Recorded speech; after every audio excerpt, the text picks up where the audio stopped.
चलो guys, welcome back एक बार फिर से। स्वागत है सर आप सबका हमारे ब्रांड न्यू लेक्चर में। सर कल के लेक्चर में अगर आपको याद रहेगा तो हम लोगों ने जो है हमारा एक्सपांशन स्ट्रेटजी को जो है ख़त्म किया था। एक्सटर्नल स्ट्रेटजीज हम लोग पढ़ रहे थे, इंटरनल अपन ने बहुत पहले ही ख़त्म कर लिया था।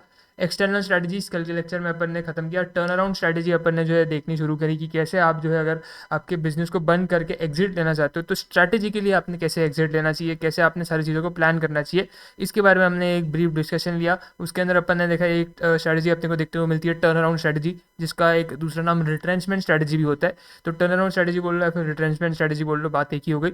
तो वो स्ट्रैटेजी के बारे में हमने कल एक थोड़ा सा ओवरव्यू लिया।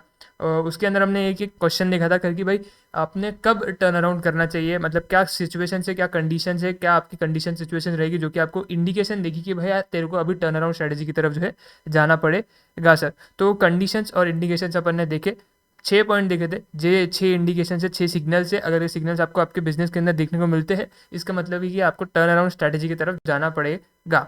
सबसे पहला अपन ने जो है रीजन देखा था, सबसे पहला इंडिकेशन अपन ने ये देखा था कि भाई परसिस्टेंट नेगेटिव कैश फ्लो आपके जो है बिजनेस में आपको देखने को मिल रहा है, यानी कि पैसा आने के बजाय पैसा जाया जा रहा है, जाया जा रहा है, जाया जा रहा है और पैसा आ ही नहीं रहा है, प्रॉफिट बना ही नहीं रहे हो, कंटिन्यूसली आप लॉसेस में चल रहे हो। तो आपको ऐसे सिचुएशन में जो है टर्न अराउंड स्ट्रैटेजी की तरफ ऑप्ट करना पड़ता है सर। दूसरा आपका जो है आपका जो प्रोडक्ट है या फिर सर्विस है वो हो गया है अनकम्पिटेटिव। आपका जो है प्रोडक्ट या फिर सर्विस जो है मार्केट के अंदर जो है बिक नहीं रहा है ना। आपने प्रोडक्ट तो बना दिया, आपने सर्विस तो बना दिया, लेकिन कस्टमर उसको खरीद नहीं रहा है ना। वो आपके प्रोडक्ट के ऊपर, आपके सर्विस के ऊपर, आपके कंप्यूटर के प्रोडक्ट को या फिर उसकी सर्विस को जो है ज़्यादा इंपॉर्टेंस दे रहा है, उसका माल जो है ज़्यादा खरीद रहा है ना। तो यहाँ पर आपके प्रोडक्ट या फिर सर्विस जो है अनकम्पिटेटिव हो गया, बिक नहीं रहे। तो ऐसे सिचुएशन में आपको ये देखना पड़ेगा कि क्या आपको टर्न अराउंड स्ट्रेटेजी को जो है अपनाना है कि नहीं।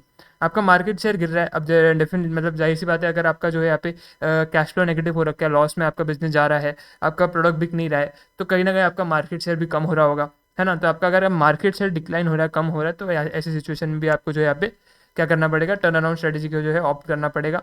चौथा आपका जो है फिजिकल फैसिलिटीज़ है वो उसका डिट्रोएशन हो रहा है, उसकी यूजफुल लाइफ खत्म हो रही है ना। आप जो है आपकी जो टेक्नोलॉजी वो पुरानी हो चुकी है, आप अपग्रेड नहीं कर पा रहे हो, आपके पास पैसा नहीं है ना। डिट्रोएशन इन फिजिकल फैसिलिटीज़, आपकी जो फिजिकल फैसिलिटीज़ है, आपकी जो टेक्नोलॉजी वगैरह है, मशीनरी वगैरह है, वो पुरानी हो चुकी है। नई पे आप अपग्रेड नहीं कर पा रहे हो। क्यों नहीं अपग्रेड कर पा रहे हो? क्योंकि यार लॉसेस चल रहे हैं, यार लॉस चल रहे हैं, तो कहाँ से अपग्रेड करूँगा नई टेक्नोलॉजी पे, नहीं कर सकता, है ना। तो डिट्रोएशन फिजिकल फैसिलिटीज़। चौथा सॉरी पांचवा आपका जो है आपने ओवर स्टाफिंग करके रखा है, स्टाफ आपने बहुत ज़्यादा भर रखा है ना। उतने स्टाफ की आपको ज़रूरत नहीं है, स्टिल आपने उतना स्टाफ जो है कैरी करके रखा हुआ है, आपके ऑफिस के अंदर आपने भर के रखा हुआ है। तो ऐसे सिचुएशन में क्या होगा कि भाई आपको सैलरी भी देनी पड़ेगी उनको, है ना। फ्री में तो कोई भी आपका स्टाफ काम नहीं करेगा, सैलरी देगा। आपको उतने स्टाफ की ज़रूरत नहीं है, लेकिन आपने अननेसेसरीली ज़्यादा स्टाफ हायर करके रखा है, तो ज़्यादा सैलरी भी देनी पड़ेगी, है ना। तो उसका भी एक रीज़न है और जिसकी वजह से आपको टर्न अराउंड स्ट्रैटेजी की तरफ जाना पड़ेगा। एम्प्लॉय टर्नओवर हाई है आपका जो है, आपका जो एक नया एम्प्लॉय आता है, नए एम्प्लॉय को आप ट्रेनिंग देते हो, है ना, उसको सिखाते हो सारी चीज़ें कि भाई देखो कैसे करना है ना। उसको आप हायर करते हो, उधर आप खर्चा करते हो, और थोड़े दिन बाद वो छोड़ के तुरंत चले जाता है आपके ऑर्गेनाइजेशन को। तो जितना आपने उस पर इन्वेस्ट किया पैसा, उसको आपने ट्रेनिंग दिया, उसको आपने हायर करने के लिए उसके काफ़ी सारे इंटरव्यू लिए आपने, है ना, उतना आपने जो है एफर्ट्स उसके पीछे लगाया, और दूसरे दिन वो छोड़ के काम चले जाता है ना। तो ऐसे सिचुएशन में आप और ज़्यादा जो है आपको दिक्कतें बढ़ जाएगी आपके लिए। तो एम्प्लॉय का टर्नओवर रेट काफ़ी ज़्यादा हाई है। एम्प्लॉय जो है बस मजबूरी में आके काम कर रहा है, उसका कोई भी इंटेंशन नहीं है कि वो ऑर्गेनाइजेशन के लिए कुछ कंट्रीब्यूट करना चाहता है, ऑर्गेनाइजेशन के लिए कुछ अच्छा करना चाहता है। उसका बस ये इंटेंशन है कि भाई अपने को आने का है, जितना टाइम अपने को यहाँ पे इन्होंने बोला है उतना टाइम अपने को अपनी घिसाने की है और घर जाने का है। उसका मोरल काफ़ी ज़्यादा लो है, मिसमैनेजमेंट हो रहा है। अगर ये सारी चीज़ें हो रही है, ओवर स्टाफिंग हो रही है, एम्प्लॉय टर्नओवर रेट हाई है, इसका मतलब है कि भाई आप जो है चीज़ों को सही तरीके से मैनेज नहीं कर पा रहे हो, यानी कि आप क्या कर रहे हो, मिसमैनेजमेंट जो है आपका जो है मिसमैनेजमेंट जो है हो रहा है सर। तो ऐसे सिचुएशन में आपको जो है टर्न अराउंड स्ट्रेटेजी की तरफ जो है जाना पड़ता है। आई होप आपने जो है आपके हैंड रिटन नोट्स वगैरह बनाए हुए, टेलीग्राम चैनल पे पीडीएफ्स अपलोडेड है। डेली बेसिस में जितना अपन क्लास में पढ़ रहे हैं उतना आपको हैंड रिटन नोट जो है घर पे अपने बना लेने हैं, ताकि अपन जब रिवीजन करने बैठे तो आपको कोई भी जो है दिक्कत इसमें ना आए, है ना। तो मेरे ख्याल से ये आप लोगों ने बना लिया। आज के मुद्दे के अंदर अपने को जो है क्या डिस्कस कर रहा है, तो आज के मुद्दे के अंदर हम लोग अगेन टर्न अराउंड स्ट्रेटेजी को जो है आगे कंटिन्यू करने वाले। मैंने आपको कल के लेक्चर में भी बताया था कि टर्न अराउंड स्ट्रेटेजी के अंदर आपके 2 क्वेश्चन बनते हैं। एक तो भाई क्या इंडिकेशन है, क्या कंडीशन है जिसके अंदर आपको टर्न अराउंड स्ट्रेटेजी को जो है ऑप्ट करना पड़ता है, और दूसरा एक आपका एक क्वेश्चन आता है जिसके अंदर आपको जो है बोला जाता है कि भाई एक्शन प्लान बताओ, है ना। हमको टर्न अराउंड स्ट्रेटेजी करनी है, हमने इंडिकेशन देख लिए कि भैया मेरा जो है नेगेटिव कैश फ्लो हो रखा है, मिसमैनेजमेंट चल रहा है सारी चीज़ों का, मार्केट शेयर गिर रहा है, प्रोडक्ट जो है बिक नहीं रहा है ना। मैं ये सारी चीज़ें देख रहा हूँ और मेरे को अब इंडिकेशन मिल रहा है कि भाई टर्न अराउंड स्ट्रेटेजी अपने को जो है कर अडॉप्ट करनी पड़ेगी सर, है ना। अपने को टर्न अराउंड करना पड़ेगा सर, लेकिन ये अपन कैसे करेंगे, क्या स्टेप्स रहेंगे, क्या एक्शन प्लान रहेगा, जिस एक्शन प्लान के बेसिस पे हम लोग जो है अपनी टर्न अराउंड स्ट्रेटजी को जो है इम्प्लीमेंट करेंगे, है ना। तो अभी अगला क्वेश्चन जो हमारे लिए जो आज के लेक्चर के अंदर आ रहा है, जो अभी अपन लेने वाले, वो ये है कि भाई टर्न अराउंड स्ट्रेटजी का एक्शन प्लान क्या होगा, आप कैसे टर्न अराउंड स्ट्रेटजी को जो है करने वाले हो, है ना। आपने ये तो पहले देख लिया कर कि भाई क्या इंडिकेशन है जिनकी वजह से मेरे को टर्न अराउंड करना पड़ सकता है। अब आप कैसे करोगे टर्न अराउंड, है ना, ये तो आपने पता कर लिया कि भाई टर्न अराउंड करना है, लेकिन अब कैसे करना है, ये हमारा जो है सवाल यहाँ पे जो आ रहा है। तो पढ़ते हैं sir. For turn around strategy to be successful it is imperative to focus on the short and long term financing. अगर आपको टर्न अराउंड स्ट्रेटजी को जो है अडॉप्ट करना है तो आपको ये देखना पड़ेगा कि भाई आपका फाइनेंसिंग शॉर्ट होना चाहिए, आपका short term long term financing का जो नीड है वो आपको पता रहना चाहिए कि भाई कितना पैसा लगेगा। अभी धंधा आपको बंद करना है तो आप ऐसे ही धंधा बंद नहीं कर सकते हो, काफ़ी सारे आपके क्रेडिटर्स रहेंगे जिनसे आपने माल उधार पे लेकर रखा होगा, उनको आपको पैसा लौटाना पड़ेगा। काफ़ी सारे आपको जो है आपके कस्टमर रहेंगे, आपके डेटर्स रहेंगे जिनसे आपको पैसे लेने हैं, है ना। तो आपको ये देखना पड़ेगा कि भाई कैसे आप पैसों का लेन देन करके आपके बिजनेस को बंद करोगे। तो वो चीज़ आपको सबसे पहले देखनी पड़ेगी कि भाई कितना पैसा देना है, कितना लेना है, कहाँ कहाँ से लेना है, कहाँ कहाँ देना है। वो सारी चीज़ें आपको जो है बैठ के जो है देख के जो है सॉर्ट आउट करनी पड़ेगी।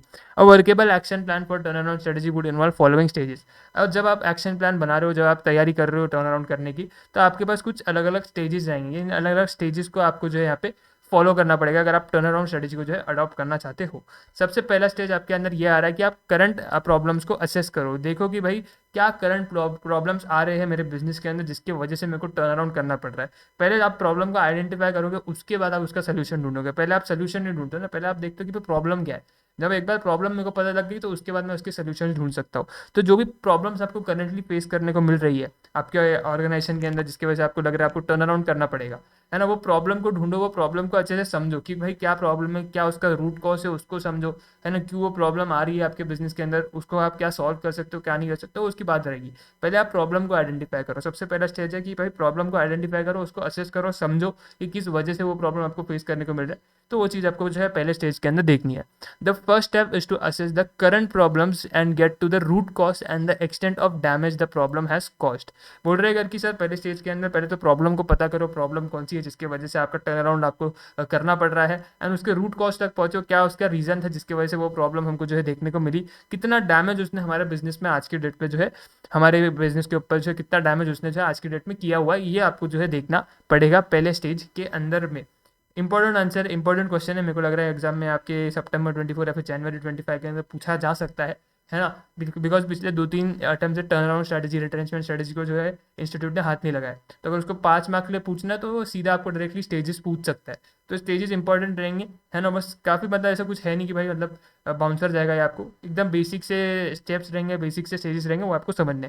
सबसे पहला स्टेज अपन पढ़ रहे हैं कि भाई करंट प्रॉब्लम को असेस करो, करंट प्रॉब्लम को पता करो, असेस करो, समझो उसका क्या रूट कॉज है, कितना प्रॉब्लम उसने अभी तक हमारे लिए क्रिएट किया हुआ, ये जानो। Once the problem are identified, एक बार आपने आइडेंटिफाई कर लिया आपके प्रॉब्लम को, the resources should be focus towards those are essentials to efficiently work on correcting and repairing and immediate issues. आपने एक बार देख लिया कि भैया क्या आपकी प्रॉब्लम है ना। बेसिक से एग्जांपल देता हूँ। आपने आइडेंटिफाई किया कि भाई आपके घर में जो है, आपका जो है घर में जो है लीकेज हो रहा है ना। दीवार से जो है आपके जो है पानी टपक रहा है, ऊपर सीलिंग से जो है पानी टपक रहा है। तो आपने देख लिया कि भाई लीकेज हो रहा है ना। फिर आपने पता किया भाई वो लीकेज क्यों हो रहा है ना। आपने प्लम्बर को बुलाया, प्लम्बर ने आते साथ जो है पता किया, सबसे पहले उसने चेक किया, है ना, अच्छे से दीवार को चेक किया, ठोका वोका, उसने देखा भाई कि भाई किधर प्रॉब्लम आ रही है। उसने पहले प्रॉब्लम पता करी, भाई प्रॉब्लम क्या आ रही है, तभी वो आपको सोल्यूशन बता पाएगा कि भाई क्या आपने वो करना है ना। उसने प्रॉब्लम पता किया, और प्रॉब्लम पता करने के बाद वो आपको क्या बोलेगा, सर इधर थोड़ा सा क्रैक वाक आ गया है, ये क्रैक को अपने को अगर अपन ने भर दिया, है ना, फिलिंग कर दी उस क्रैक की अपन ने, तो भाई आपका लीकेज जो है बंद हो जाएगा, है ना। तो उसने सोल्यूशन भी उधर जो है पहले प्रॉब्लम आइडेंटिफाई किया, प्रॉब्लम आइडेंटिफाई करने के बाद उसने जो है यहाँ पे बोला करके सर ये सोल्यूशन है, इस सोल्यूशन को अगर अपन कर देंगे, है ना, इंप्लीमेंट कर देंगे इस सोल्यूशन को, तो अपने क्रैक्स जो है भर जाएंगे, है ना। तो जो प्रॉब्लम की वजह से डैमेज हुआ है ना, वो डैमेज को आप देखो कैसे ठीक कर सकते हो, है ना। प्रॉब्लम की वजह से जो डैमेज हुआ है ना, वो डैमेज को देखो आप कैसे कैसे जो है ठीक कर सकते हो, है ना। जितना भी हो सके अपना जो है आप पूरी जान लगा दो और उस डैमेज को ठीक करने की कोशिश करो जो कि उस प्रॉब्लम की वजह से हुई है ना। स्टेज 2 के अंदर आप क्या करने वाले हो, स्टेज 2 के अंदर आप क्या करने वाले हो, analyse the situation and develop a strategic plan. जो भी आपकी करंट सिचुएशन बन रही है ना, या तो आपकी मतलब 2 ही सिचुएशन बन सकती है। आपने प्रॉब्लम आइडेंटिफाई कर लिया, है ना, प्रॉब्लम आइडेंटिफाई 2-3 सिचुएशन बन सकती है ना, अलग अलग सिचुएशन बन सकती है। मैं आपको बताता हूँ क्या क्या सिचुएशन बन सकती है। सबसे पहली सिचुएशन तो ये बनेगी भाई कि आपने प्रॉब्लम भी आइडेंटिफाई कर लिया, प्रॉब्लम ने जितना डैमेज कॉज किया था वो डैमेज को भी आपने रिपेयर करने की कोशिश की और वो रिपेयर भी हो गया, है ना। सबसे पहला तो ये एक आपकी जो है सिचुएशन बन सकती है। दूसरी सिचुएशन ये होगी कि भाई आपने प्रॉब्लम तो आइडेंटिफाई कर लिया, लेकिन जो डैमेज उसने क्रिएट किया उसको आप रिपेयर नहीं कर पा रहे हो, उसको आप ठीक नहीं कर पा रहे हो, ये एक हो सकती है। तीसरा क्या हो सकता है सर, आपने प्रॉब्लम ही आइडेंटिफाई नहीं किया। अब जब प्रॉब्लम भी आप आइडेंटिफाई नहीं कर पा रहे हो तो आप उसके डैमेज जो उसने डैमेज किया है उसको रिपेयर कैसे करोगे? आपको तो पता ही नहीं चल रहा है कि भाई प्रॉब्लम क्या है ना। तो ये 2-3 सिचुएशन हो सकती है, जो भी आपकी सिचुएशन बनती है उसको एनालाइज करो, उसके अकॉर्डिंगली आगे का जो है प्लान आप जो है अपने लिए बना लो। Before you make any major changes, है ना, कोई भी मेजर चेंजेस करने से पहले determine the chances of business survival. आप बोल रहे हो कि यार मेरा जो बिजनेस है, बिजनेस के चांसेस का मतलब ऐसा होता है ना कि अपन अपने मतलब कोई मतलब ऐसे ऐसे ऐसे एग्जांपल देता हूँ, मतलब पता नहीं कितना सही रहेगा नहीं रहेगा, बट ऐसा अज्यूम कर लो कि यार भाई एक बहुत बड़ा मतलब एक बहुत बड़े एज का इंसान है ना, मान लो 80-90 साल का इंसान है ना। 80-90 साल के इंसान जो है अचानक से बीमार पड़ गया, उसको हॉस्पिटल लेके गए उसके घर वाले, है ना। और जो है उसको डॉक्टर का पहला सवाल उनका ये रहता है कि भाई इनके चांसेस कितने बचने के लिए। डॉक्टर बोलता है भाई 20 लाख रुपए का एक अपने को ऑपरेशन वगैरह करना पड़ेगा, 20-25 लाख रुपए का ऑपरेशन वगैरह करना पड़ेगा तो कुछ हो सकता है। तो इतना बड़ा अमाउंट तो तुम बोल रहे हो, ऑलरेडी 80-90 साल का बंदा है, पता नहीं वो कितना सर्वाइव करेगा आगे, और मतलब चांसेस उसके कितने रहेंगे ऑपरेशन के बाद भी वो सर्वाइव करेगा नहीं करेगा, है ना। वो भी मतलब मल्टीपल आपके वहाँ पे जो है आपके क्वेश्चन दिमाग में आएंगे। लेकिन जो मेन सवाल आप जो है डॉक्टर को पूछोगे, बोलोगे कि भाई 20-25 लाख तो तू मांग रहा है ना, लेकिन उसके बाद भी इसके सर्वाइव करने के कितने चांसेस है। डॉक्टर बोलता है अगर कि भाई ना के बराबर चांसेस है ना, फिर भी तुमको ट्रायल लेना है, तुम्हारे पास पैसा है तुम ले सकते हो, लेकिन हमारे हिसाब से तो भाई ना के बराबर इसके चांसेस है। तो ऑब्वियसली बात है तुम उतना पैसा इन्वेस्ट नहीं करोगे, तुम बोलोगे भाई ठीक है अभी मतलब पैसा भी लगा के मतलब ही क्या, अगर वो बचने ही नहीं वाला है, वैसे भी ना के बराबर चांसेस है उसके सर्वाइवल के, तो अपन पैसा क्यों लगाए, मरने देते हो उसको, है ना। तो वैसे बिजनेस के अंदर भी है, बिजनेस के अंदर भी आप जो है आपके प्रोफेशनल्स को आप कंसल्ट करोगे। आपको ये चैप्टर क्यों पढ़ाया जा रहा है, आपको ये सिलेबस के अंदर स्ट्रेटेजिक मैनेजमेंट क्यों रखा गया है ये चैप्टर, ये पूरा सब्जेक्ट, ताकि लोग आपके पास जब कंसल्ट करने आए कि भाई हमारा बिजनेस इस पोजीशन में है, बताओ ये सर्वाइव करेगा नहीं करेगा, पैसा वैसा लगाया है इसके ऊपर क्या करे, तो आपको वहाँ पे जो है बताना पड़ेगा कि यार जो है ये भाई इसके चांसेस है, लगा सकते हो, चांसेस नहीं है मत लगाओ, है ना। तो ऐसी सिचुएशन में आप क्या करो, आपकी सिचुएशन को एनालाइज करो। स्टेज 2 के अंदर अपन क्या करते हैं, स्टेज 1 का तो मेरे ख्याल से क्लियर हो गया रहेगा कि अपन ने प्रॉब्लम को असेसमेंट किया, प्रॉब्लम का असेसमेंट किया अपन ने, देखा क्या प्रॉब्लम बन रही है, कितना डैमेज उसने किया, उसको रिपेयर करने की कोशिश की। उसके बाद अपन ने अपनी सिचुएशन देखी, भाई क्या सिचुएशन बनती है, प्रॉब्लम आइडेंटिफाई कर पाए, उसकी रिपेयरिंग जो डैमेज उधर उधर हुआ हमारा, क्या वो डैमेज अपन रिपेयर कर पा रहे हैं नहीं कर पा रहे, जो भी सिचुएशन बनती है वो सिचुएशन आपने एनालाइज करी, है ना। उसके हिसाब से आपने आपका प्लान बनाया, है ना। प्लान बनाने के बाद आपने जो है ये देखा कर कि मैं कोई भी बड़ा मेजर चेंजेस लेने वाला हूँ, है ना, मैं कुछ हैवी इन्वेस्टमेंट कर रहा हूँ या फिर कोई भी मैं चेंजेस कर रहा हूँ, तो उससे पहले आप लोगों ने ये चीज़ देख लेना कि भाई बिजनेस सर्वाइव करेगा क्या। अगर बिजनेस सर्वाइव करेगा तो भले ही उस पर पैसा लगाओ, इन्वेस्ट करो, जो भी तुमको सही लग रहा है वो करो। अगर तुमको लग रहा है भाई आगे जाके बिजनेस सर्वाइव कर सकता है, लेकिन अगर तुमको लग रहा है आगे जाके बिजनेस सर्वाइव नहीं कर सकता, तो क्यों इतनी मगजमारी कर रहे हो, खत्म करो, बंद करो उस बिजनेस को, है ना। तो ये चांसेस आपको डिटरमाइन करेंगे बिजनेस के सर्वाइवल के, कि कितने % चांसेस है कि वो सर्वाइव करेगा, बिजनेस आगे चलेगा या फिर नहीं चलेगा। Identify appropriate strategies and develop a preliminary action plan, है ना। जो भी आपका जो है आपका जो है इसके बाद आपका आंसर आता है कि भाई सर्वाइव करेगा नहीं करेगा, उसके बेसिस पे आप आपका एक्शन प्लान बनाओ, अपनी जो भी स्ट्रेटजीज तुमको सही लगती है वो स्ट्रेटजीज बनाओ, और उस स्ट्रेटजीज को जो है तुम इंप्लीमेंट करना शुरू कर सकते हो।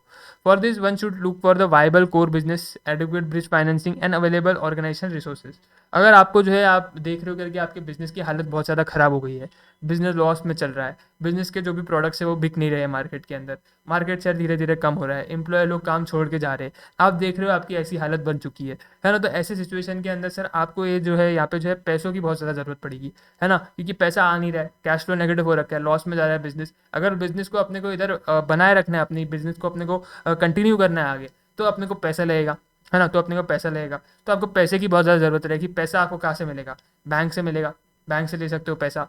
जो भी आपके क्रेडिटर्स वगैरह रहेंगे उनको आपको पैसा देना है, डेटर से पैसा लोगे, है ना। तो डेटर्स एक आपके पास ऑप्शन रहेगा कि भाई डेटर वगैरह मेरे पास है, क्या वो मेरे को पैसे देंगे टाइम पे, है ना। तो आपको देखना पड़ेगा कि आपके फाइनेंसिंग के क्या ऑप्शन बनते हैं ऐसी सिचुएशन के अंदर, आपके पास क्या क्या रिसोर्सेज अवेलेबल है, क्या क्या रिसोर्सेज की आपके पास ज़रूरत होगी, क्या आप उन रिसोर्सेज को जो है यहाँ पे अचीव कर सकते हो, आप मतलब ले सकते हो अपने पास, पा सकते हो क्या उन रिसोर्सेज को, आपको ये देखना पड़ेगा, है ना। तो ये सारी चीज़ें आपको जो है समझनी पड़ेगी इस स्टेज के अंदर पे। Analyse the strengths and weaknesses in areas of competitive position. आपको आपके स्ट्रेंथ को, आपके वीकनेसेस को एनालाइज करना पड़ेगा, देखना पड़ेगा स्ट्रेंथ ज़्यादा है मेरे पास या कि वीकनेसेस ज़्यादा है ना। स्ट्रेंथ कितने काम के है मेरे लिए, वीकनेसेस को मैं क्या ऑफसेट कर सकता हूँ क्या उन स्ट्रेंथ्स को यूज़ करके, वो सारी चीज़ें आपको देखनी पड़ेगी ऐसे सिचुएशन के अंदर पे।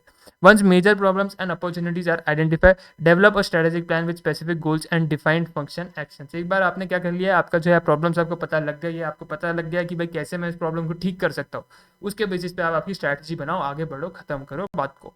है ना। तो 2 स्टेज अभी तक अपन ने देखे। अपन क्या बोल रहे हैं कि टर्न अराउंड स्ट्रेटजी अपने को अडॉप्ट करनी है। टर्न अराउंड स्ट्रेटजी कब अडॉप्ट करेंगे, तो ऊपर इंडिकेशंस कंडीशंस वगैरह अपन पढ़ के आ चुके हैं। यहाँ पर अपन क्या पढ़ रहे हैं कि यहाँ पे अपन ये देख रहे हैं कि कैसे अपन उसके रिगार्डिंग एक एक्शन प्लान डेवलप कर सकते हैं। अपने को टर्न अराउंड तो करना है, लेकिन वो करेंगे कैसे। तो हम बोल रहे हैं कुछ स्टेजेस है, कुछ स्टेजेस से आपको गुजरना पड़ेगा अगर आपको टर्न अराउंड करना है। सबसे पहला स्टेज, प्रॉब्लम को असेस करो। इसके अंदर आप जो है आपके रिपेयरिंग वगैरह भी करोगे जितना डैमेज वगैरह आपका हुआ है। दूसरा स्टेज, आप एनालाइज करोगे आपकी सिचुएशन को, क्या सिचुएशन बन रही है, रिपेयर कर पा रहे हो नहीं कर पा रहे हो, कितना डैमेज हुआ है वगैरह, वो सारी चीज़ें आप जो है देखने वाले हो। एनालाइज करोगे आपकी सिचुएशन को और एक स्ट्रैटेजिक प्लान जो है वहाँ पे आप डेवलप करने वाले हो स्टेज 2 के अंदर में सर। उसके बाद सर आपका आता है अगला स्टेज, स्टेज 3। स्टेज 3 के अंदर आप क्या करने वाले हो सर, जो भी आपका एक्शन प्लान आपने बनाया, आपने क्या किया, प्रॉब्लम आइडेंटिफाई करी, रिपेयर वगैरह करने की कोशिश करी, है ना। उसके बाद आपने आपकी सिचुएशन को एनालाइज किया, है ना, ये डिसाइड किया कि सर्वाइव करोगे नहीं करोगे, उसके बेसिस पे आपने एक प्लान बना लिया, है ना। अब आपने प्लान बना लिया तो अब इंतजार किस बात का, इम्प्लीमेंट करो उस प्लान को, है ना। इंतजार किस बात का, इम्प्लीमेंट करो ना उस प्लान को। तो स्टेज 3 के अंदर आप फाइनली क्या करोगे, आपके इमरजेंसी एक्शन प्लान को इंप्लीमेंट करोगे। क्या करोगे, इमरजेंसी एक्शन प्लान को जो है आप इंप्लीमेंट करोगे। जो भी आपने ऊपर एक्शन प्लान बनाया कि भाई इधर से पैसा लेंगे, इसको पैसा पहले देंगे, ये रिसोर्सेज की अपने को ज़रूरत रहेगी, ये रिसोर्सेज एक्वायर करने की कोशिश करेंगे, ऐसे ऐसे आगे बढ़ेंगे, जो भी रहेगा आपका प्लान आपने पूरा जो है बना लिया रहेगा। अब फाइनली स्टेज 3 पे आकर के आप उस प्लान को जो है इंप्लीमेंट कर सकते हो sir. If the organisation is on a critical stage and appropriate action plan must be developed. अगर आप एक क्रिटिकल स्टेज पे आ चुके हो तो आपको आपका एक्शन प्लान बना लेना पड़ेगा कि भाई कैसे यहाँ से आगे अपने को बढ़ने का है।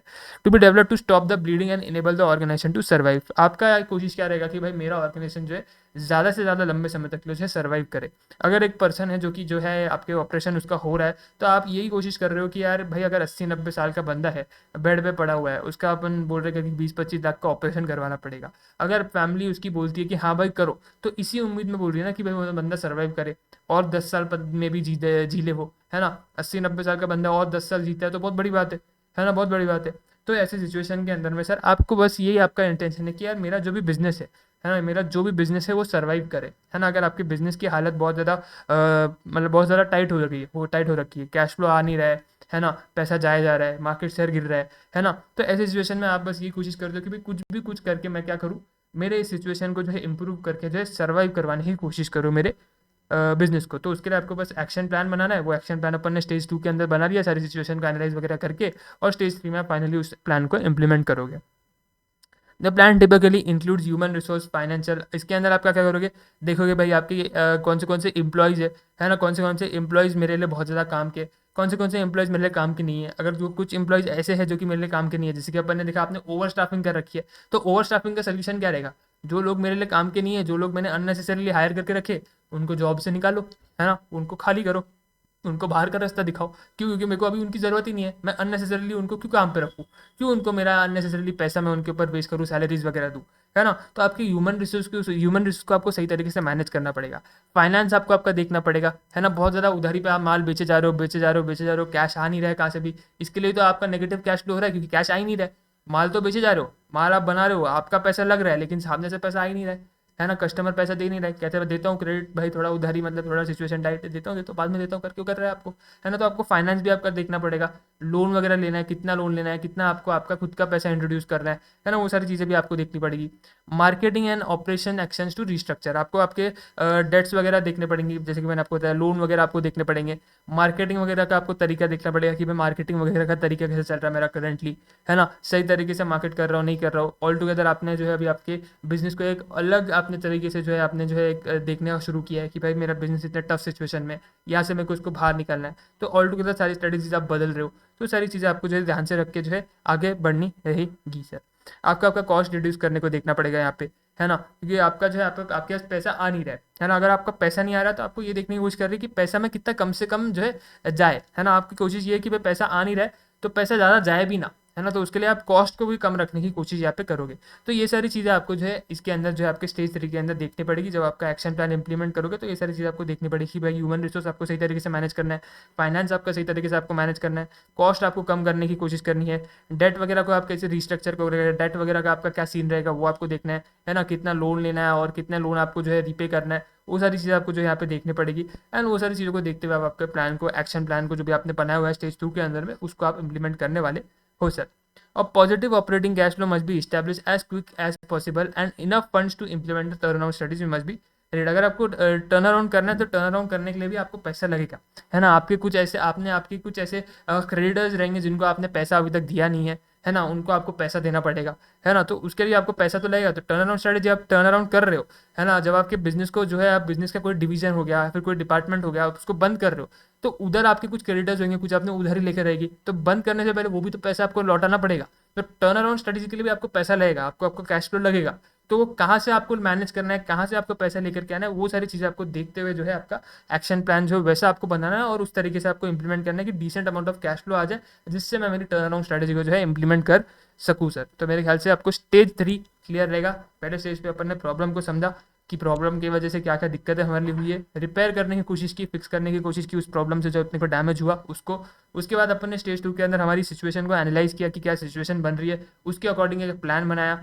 तीसरे स्टेज पे अपन ने प्लान को इम्प्लीमेंट किया। अब आते हैं अपन अपने चौथे स्टेज के अंदर, और चौथे स्टेज के अंदर अपन क्या करेंगे, अपने बिजनेस को जो है पूरी तरीके से रीस्ट्रक्चर करने वाले, है ना। रीस्ट्रक्चरिंग द बिजनेस हमारा जो है चौथा स्टेज यहाँ पे रहने वाला है। हम लोग क्या करेंगे, कैश फोकास्ट बनाएंगे कि भाई कहाँ कहाँ से पैसा आने वाला है ना। आप क्या करोगे करके भाई, अभी अपने को जो है क्या करना है, अपने बिजनेस को दोबारा से रीस्ट्रक्चर करना है ना। जिस तरीके से अभी तक अपन काम कर रहे थे वो अपने लिए जो है गलत साबित हुआ है, कैश फ्लो नेगेटिव जाके चले गया है, मार्केट शेयर गिर रहा है, प्रोडक्ट बिक नहीं रहा है ना। तो मतलब जो अपना तरीका है काम करने का, करंट तरीका है, वो अपना बिल्कुल भी सही नहीं है। अपने को इस तरीके को जो है बदलना पड़ेगा, है ना। तो अपने को सबसे पहले अपन एक लिस्ट बनाएंगे कि भाई ये लोग है, ये अपने डेटर्स है, इनसे पैसा आना बचा हुआ है ना, तो इनसे अपने को पैसा लेने का है। उसके बाद सर यहाँ पे जो है अपन ने इन्वेस्टमेंट की हुई है, ये अपने को अभी रिटर्न फ्यूचर में मिलने वाले, तो ये इधर से अपने को जो है पैसा आने वाला है ना। तो आपको आपको पूरा कैश फ्लो फोकस बनाना पड़ेगा कि भाई इधर से पैसा आने वाला है। अच्छा, अब सिर्फ पैसा आने वाला है ये नहीं देखना पड़ेगा, आपको पैसा देना भी है। कुछ आपने रॉ मटेरियल वगैरह लिया था, है ना, वो आपने उधारी पे लिया था, उधर आपका पैसा जाने वाला है। तो पूरा आप जो है ये देखने वाले हो कि भाई कहाँ से पैसा आने वाला है, कहाँ पैसा जाने वाला है, एंड में कितना पैसा बचेगा, उसको कहाँ ले अपन जो है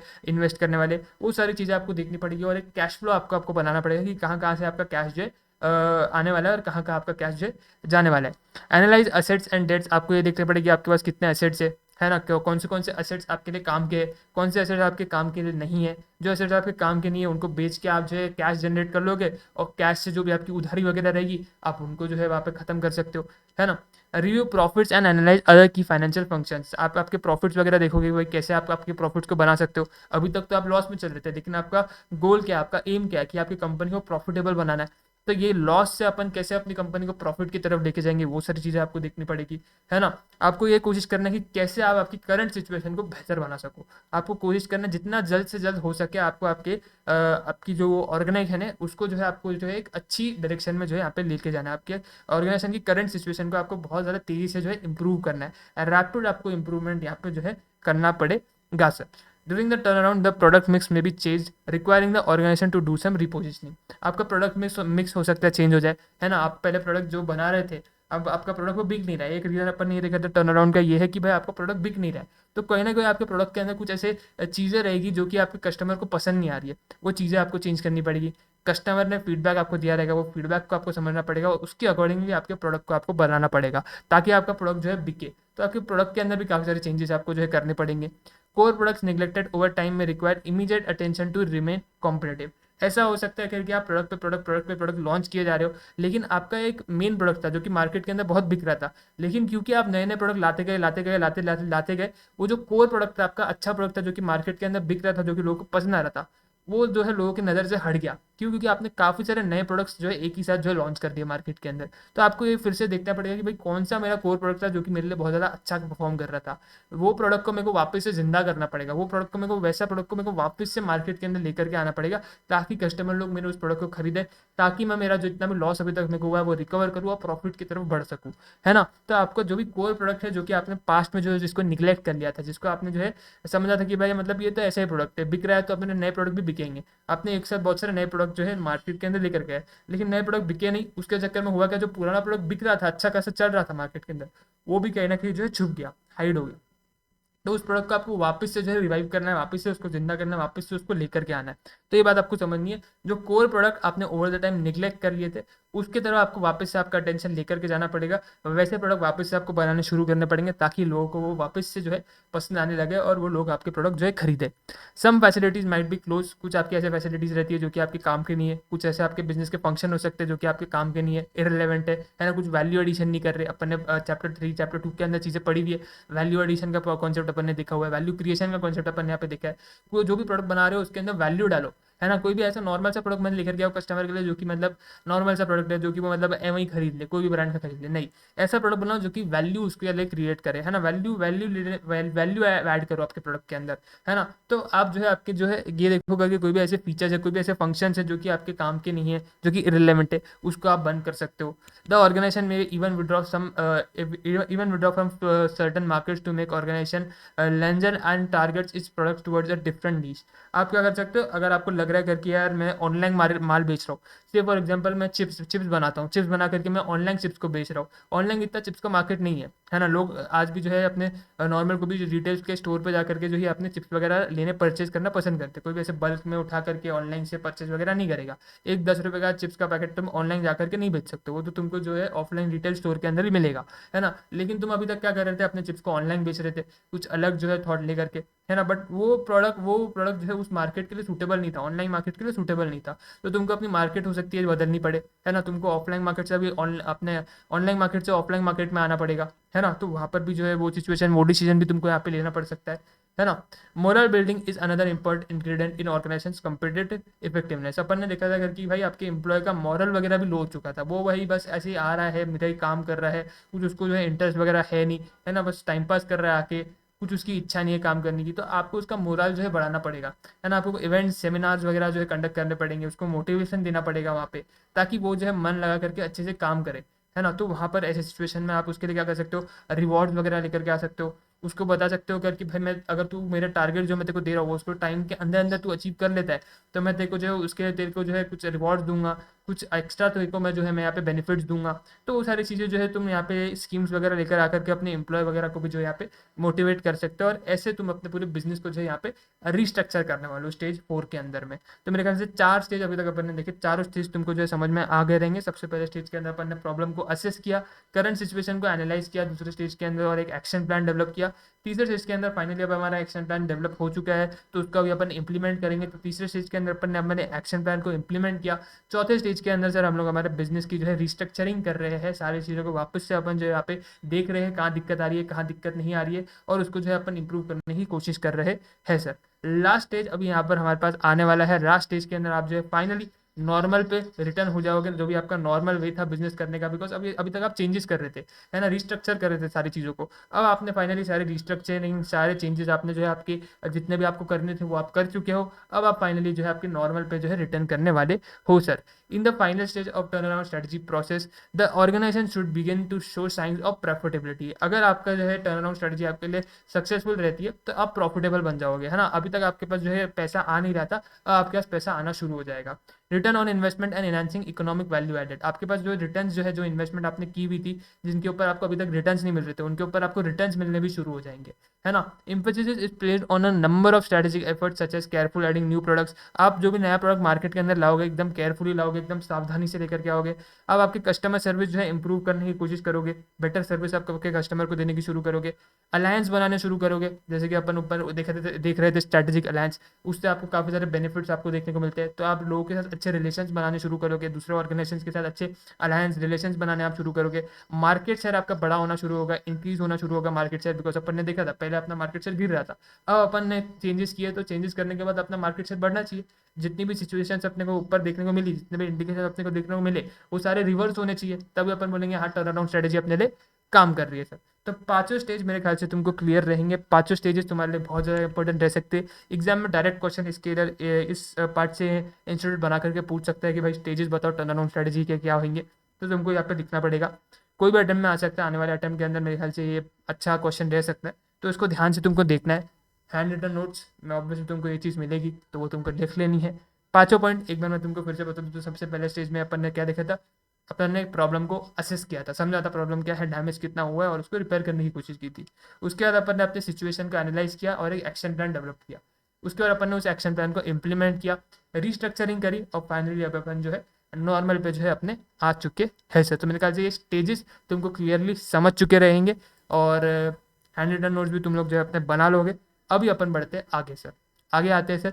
स्टेजेस मेरे ख्याल से तुम लोगों ने समझ लिए होंगे। अब आते हैं सर अपने कुछ और एक अगले क्वेश्चन की तरफ, जो अपना जो है टर्न अराउंड स्ट्रेटेजी के अंदर अपने को देखने को मिलने वाला है। The important elements of turn around strategy are as follows. Question आ रहा है ऐसे सिंपल सा कि भाई कौन से आपके इंपॉर्टेंट एलिमेंट्स बनेंगे आपके टर्न अराउंड स्ट्रेटजी के। टर्न अराउंड स्ट्रेटजी आपने अडॉप्ट कर ली है, स्टेजेस अपन ने देख लिए, इंडिकेशंस अपन ने देख लिए, अब अपन देखेंगे क्या इंपॉर्टेंट एलिमेंट्स आपके यहाँ पे जो है रहने वाले हैं, कि अगर आपको टर्न अराउंड स्ट्रेटजी इंप्लीमेंट करनी है तो क्या क्या चीज़ें आपके लिए जो है इंपॉर्टेंट रहेगी, क्या क्या चीज़ों को आपको ध्यान में रखना पड़ेगा। मैं बोल रहा हूँ यार मेरे को टर्न अराउंड स्ट्रेटजी जो है यहाँ पे इंप्लीमेंट करनी है, मेरे को टर्न अराउंड स्ट्रेटजी की तरफ जो है यहाँ पे जाना है, टर्न अराउंड स्ट्रेटजी मेरे को अडॉप्ट करनी है। तो सबसे पहले मैं देखूंगा कि मैं क्यों कर रहा हूँ, तो इंडिकेशन अपन ने देख लिए, फिर मैंने ये देख लिया कैसे करूंगा, स्टेजेस अपन ने देख लिए। अच्छा अब मेरे को क्या क्या चीज़ों पे जो है ध्यान रखना पड़ेगा, क्या क्या चीज़ें मेरे लिए इंपॉर्टेंट रहेगी। तो मेरे लिए इंपॉर्टेंट ये रहेगा सबसे पहली चीज़ कि मेरा टॉप मैनेजमेंट जो है यहाँ पे इन्वॉल्व रहना चाहिए, है ना, आपका टॉप मैनेजमेंट पूरे प्रोसेस के अंदर इन्वॉल्व रहना चाहिए। और अगर आपको जो है यहाँ पे जो है क्या करना पड़ेगा, ज़रूरत पड़ती है आपको, तो आपको टॉप मैनेजमेंट के अंदर भी चेंजेस करने पड़ेंगे। कुछ ऐसे लोग होंगे टॉप मैनेजमेंट के अंदर जो कि सही तरीके से काम नहीं कर रहे रहेंगे, आपको उनको हटा करके कुछ अच्छे नए लोग जो है हायर वहाँ पे करने पड़ेंगे। तो टॉप मैनेजमेंट के अंदर आपको जो यहाँ पे चेंजेस यहाँ पे करने पड़ेंगे सर। दूसरा आपको क्या करना पड़ेगा, आपको जो है आपकी इनिशियल क्रेडिबिलिटी बिल्डिंग एक्शंस, आपको क्या करना पड़ेगा, आपके जो ऑर्गेनाइजेशन की रेपुटेशन है ना उसको आपको जो है यहाँ पे अच्छी बनानी पड़ेगी, है ना, आपको आपके रेपुटेशन को यहाँ पे जो है आपका अच्छा बनाना पड़ेगा। क्योंकि कहीं ना कहीं आपकी मार्केट के अंदर जो है नाम भी खराब होगा, अगर आप कंटिन्यूसली लॉस में जा रहे होगे, प्रोडक्ट आपका बिकेगा नहीं, मार्केट शेयर गिर रहा है, तो आपका कहीं ना कहीं नाम भी जो है यहाँ पे खराब होगा कि भाई देख कितनी और कैसी ऑर्गेनाइजेशन है, सही तरीके से जो है परफॉर्म नहीं कर पा रही। तो आपको उस पूरे प्रोसेस को रिवर्स करना है, उस पूरी पर्टिकुलर चीज़ को आपको रिवर्स करना है ना। तो वहाँ पर आपको जो एक अच्छी जो है यहाँ पे आपकी ऑर्गेनाइजेशन की इमेज बनाने के ऊपर जो है आपको ध्यान देना है। उसके बाद सर आप क्या करोगे सर, न्यूट्रलाइजिंग एक्सटर्नल प्रेशर, जो भी आपके एक्सटर्नल प्रेशर है आपको, आपके ऊपर जो है कुछ पॉलिटिकल प्रेशर हो सकता है, कुछ लीगल प्रेशर हो सकता है, कोई आपने लॉज या फिर कुछ यहाँ पे कोई लॉज या फिर रेगुलेशन आपने जो है यहाँ पे कंप्लाई वगैरह नहीं किया होगा, तो वो सारी चीज़ें आपको जो यहाँ पे सॉर्ट आउट करनी पड़ेगी कि भाई मैं किस पर्टिकुलर चीज़ के साथ कुछ लीगली मैं कुछ गलत कर रहा हूँ, तो वो सारी चीज़ तुमको देखनी पड़ेगी कि भाई कहाँ गलत जा रहे हो, पॉलिटिकल में तुम्हारा क्या इशू आ रहा है ना, तुम कुछ इन्वायरमेंट को तो डैमेज वगैरह नहीं कर रही है तुम्हारी ऑर्गेनाइजेशन वगैरह, वो सारी चीज़ तुमको समझनी पड़ेगी। जो भी एक्सटर्नल प्रेशर तुम्हारे ऑर्गेनाइजेशन के ऊपर आ रहा है उसको भी तुमको ठीक करना पड़ेगा। उसके बाद सर तुमको क्या करना पड़ेगा सर, आइडेंटिफाइंग क्विक पे ऑफ एक्टिविटीज, आपको क्या करना पड़ेगा, कुछ क्विक पे ऑफ एक्टिविटीज आइडेंटिफाई करना पड़ेगा। आपका जो है हमने अपन ने देखा था कि भाई आपका जो एम्प्लॉय है उसका मॉरल काफी लो है, वो काम करने का उसकी इच्छा नहीं होती। क्यों काम करने की इच्छा नहीं होती, क्योंकि तुम उसको सही तरीके से रिवॉर्ड नहीं दे रहे हो, तुम उसको सही तरीके से ट्रीट नहीं कर रहे हो, तुम उसको सही तरीके से कंपनसेट नहीं कर रहे हो।